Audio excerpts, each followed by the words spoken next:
Vil du høre lidt om tilgangen til kroppen ud fra mit perspektiv? Et holistisk perspektiv, hvor krop, sind, følelser, det spirituelle, nervesystemet, det bevidste, underbevidste, sind spiller en afgørende rolle. Mit navn er Belinda Munk. Jeg har haft klinik siden 2009, hvor jeg har arbejdet med at hjælpe folk i alle mulige forskellige kriser og livssituationer, traumer, stort og småt.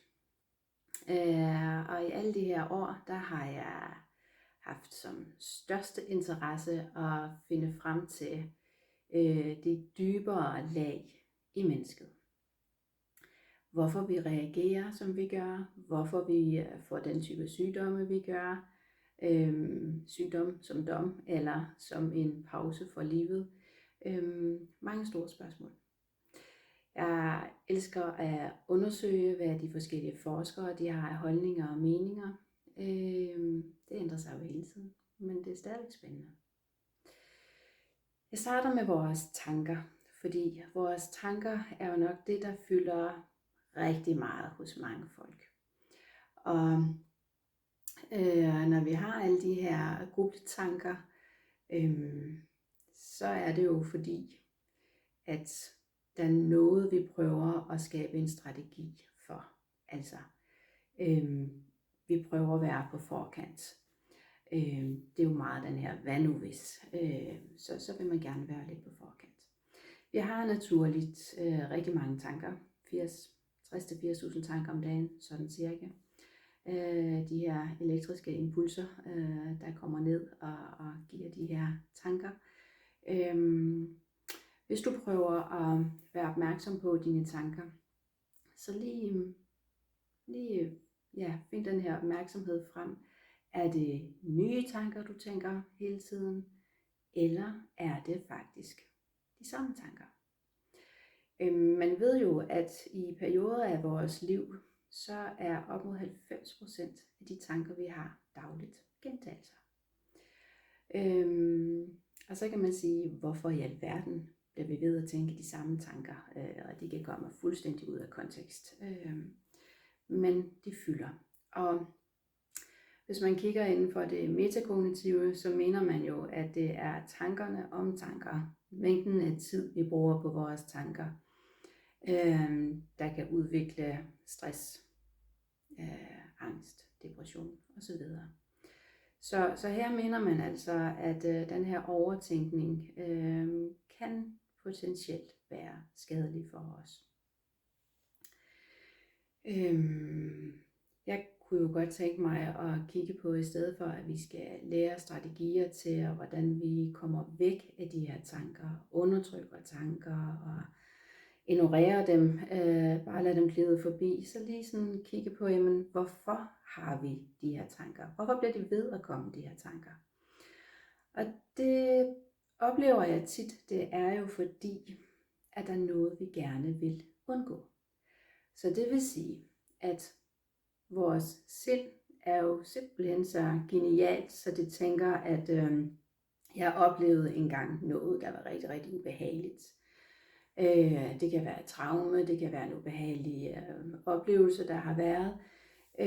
Men det her ubehag, situationen, har givet nogle ubehagelige følelser. Og vores underbevidste sind gemmer jo på alt, hvad vi har oplevet.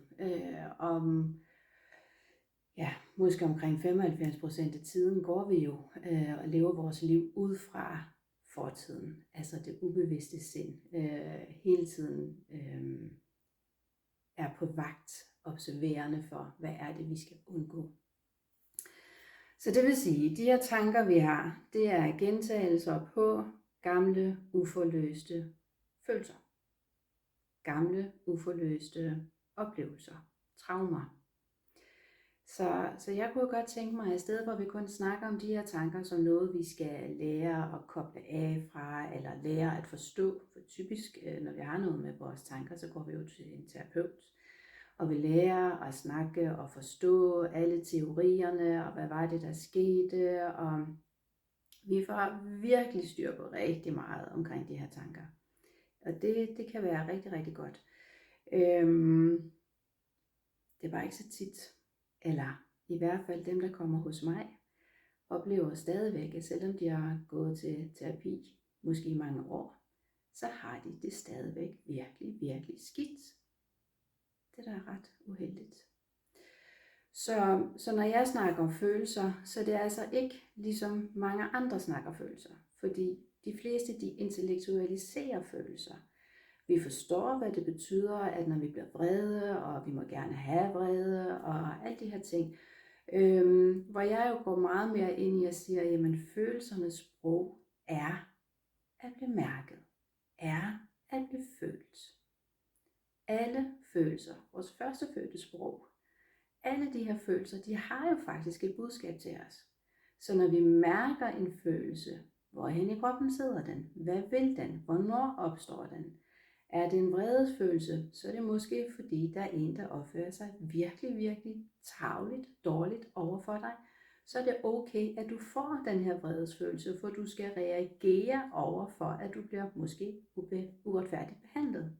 Skidesmart. Så jeg er jo meget mere til at komme ind og mærke efter, hvad er det for følelser, vi har. Fordi hvis vi lærer at forstå vores følelser, hvis vi lærer at turde tage alle de her gamle undertrykte følelser, som vi har skubbet væk igennem meget lang tid, men tager dem frem og virkelig tillader at mærke de her følelser, så kan de forløses. Så kan de reguleres. Og det betyder, at når vi ikke længere er bange for følelserne, altså de her følelser, der gør ondt, dem vi ikke kan lide. Når vi ikke længere er bange for dem, men forstår, at de egentlig bare har et budskab til os, så kan vores tanker slappe af. Vi behøver ikke hele tiden være på vagt. Ganske kort kan jeg lige sige, at man faktisk godt nu kender meget mere til vagusnerven.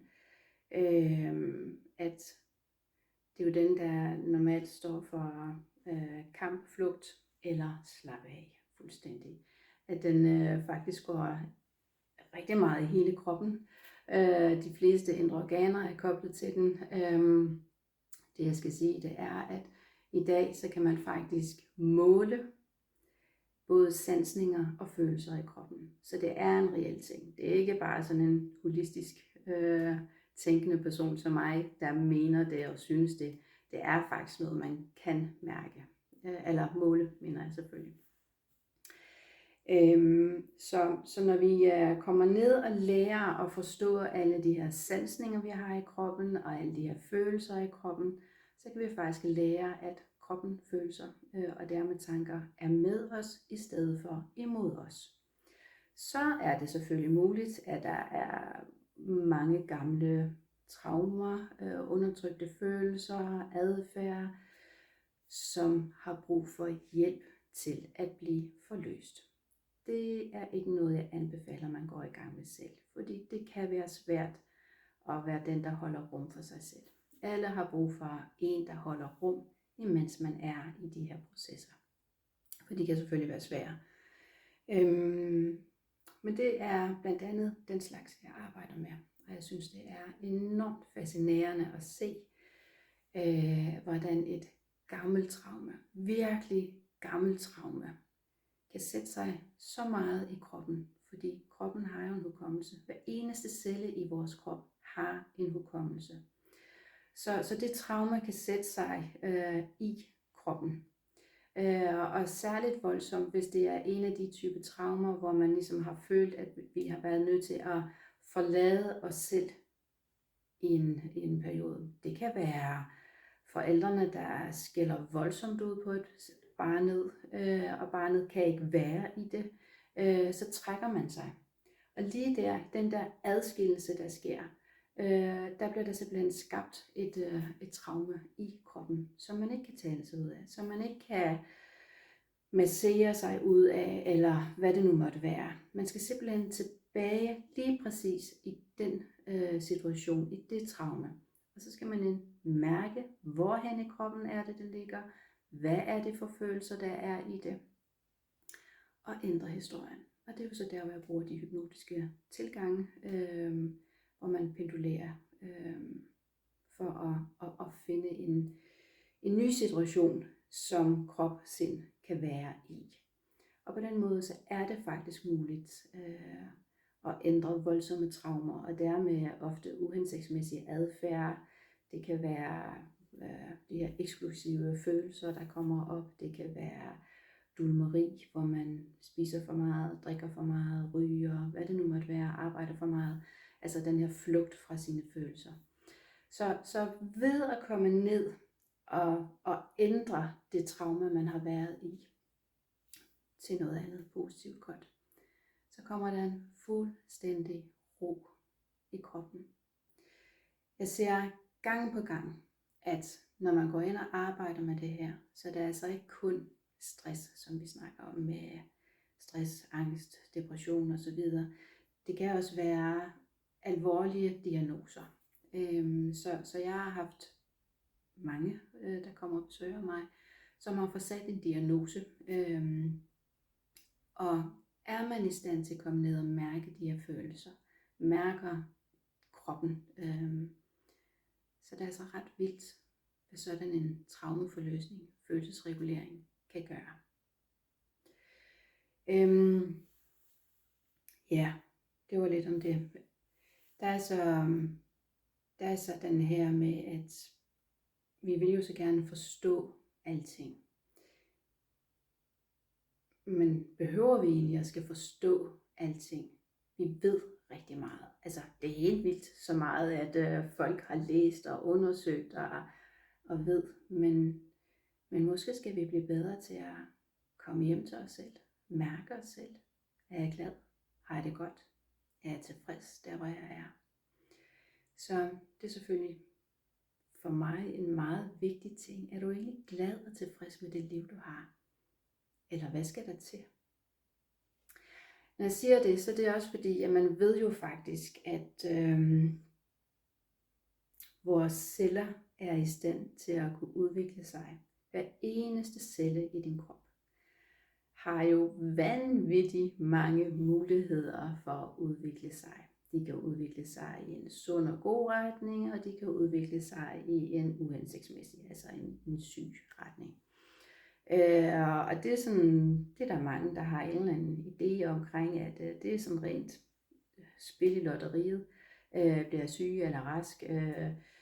I min familie, så bliver man syg med det og det, så der har jeg potentielt også risici for at udvikle alt det. Det ved man faktisk. Det er ikke rigtigt. Det er desværre noget, man stadigvæk holder fast i. Og det gør mig rigtig ærgerligt, fordi frygt selvfølgelig er den bedste sælger, man overhovedet kan komme ud for. Men frygt gør jo også til, at vi ikke kan udvikle os sundt. Når vi er i frygt, så er vi i overlevelse. Så er det ikke der, hvor vi tænker nye tanker, kreative tanker og udvikler os osv. Så er vi låst fast i frygt. Men Bruce Lipton har nu kan jeg ikke huske det, i 80'erne tror jeg det var, for mange år siden opdaget den teori, der hedder epigenetik. Det betyder i bund og grund, at det er miljøet omkring cellen, der gør til, hvordan den udvikler sig. Så er vi smurt ind i omsorg, i kærlighed, i et trygt rum simpelthen igennem livet, så udvikler man sig sundt. Så er det lige meget, hvor meget sygdom der kan ligge i forældre, bedsteforældre, nære relationer osv. Hvis cellen ligger i et trygt miljø, så udvikler den sig sundt. Det er jo altså under 1-2% af vores celler, der er egentlig fejlbehæftet, skriver Bruce Lipton. Og det er altså vigtigt at huske, at bare fordi du har fået at vide, at der er en sygdom, jamen hvad skal der til for, at den kan komme tilbage i et sundt miljø, den her celle, de her celler. Og det er jo det her traumeforløsningen blandt andet går ud på.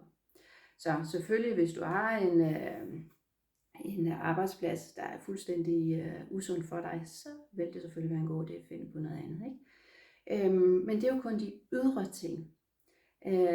Ægtefællen en idiot, er naboen irriterende, du ved, alle de her ting, som mange fortæller, at det er det, der er årsagen til, at jeg har det skidt.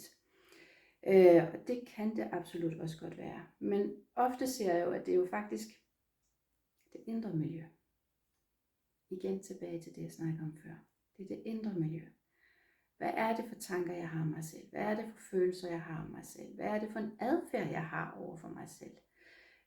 Hvis man bliver ved at tænke, at jeg er ikke god nok, eller jeg burde, og jeg skulle, og jeg kunne også bare tage mig sammen. Det er alt sammen meget ukærligt. Det er et ukærligt miljø at være i. Så det er jo denne her, lær at stå foran spejlet. Kig dig i øjnene i spejlet, og fortæl dig selv, jeg passer på dig, jeg anerkender dig, jeg respekterer dig, jeg elsker dig. Og virkelig mærk, hvad det gør ved kroppen. Det er sådan en lille ting på vejen til at få det lidt bedre. Men den virker. Så er det også det her, at jeg møder igen de her mange mennesker, som ved rigtig, rigtig meget, og de har forstået, de har læst enormt mange bøger omkring personlig udvikling, og ja, de har styr på det. Men det er vigtigt at huske, at det vi er trænet i fra barnsben, det er det, der ligger dybt som et fast program i vores underbevidsthed. Det betyder, at fra du ligger i mors mave, til du er cirka 7 år gammel, alt hvad der sker omkring dig der, det bliver læret som at være sandheden. Altså sandheden. Så det kan være, at dine forældre har været temmelig hårde ved dig. Det kan være, at de har råbt og skreget af dig. Det kan være, at du kun fik vist kærlighed, når du gjorde ting for dem. Alle de her ting, det betyder, at du dybt ind i dig har et program, der hedder, jeg er kun værdig til kærlighed, når jeg gør ting for andre. Og andres menneskers virkelig dårlige kommunikation over for mig er normalt. Det er ikke normalt. Og man skal ikke finde sig i dårlig adfærd. Hverken for andre eller for sig selv. Men når det ligger så dybt lagret i en, så kræver det bevidsthed at opdage, det er det, der sker. Og hvad gør det egentlig ved mig? Det er egentlig ret ubehageligt. Så skal man igen ned og lave traumeforløsninger. Fordi vi er nødt til at ændre det program. Og heldigvis kan det faktisk godt ændres. Hjernen er plastisk.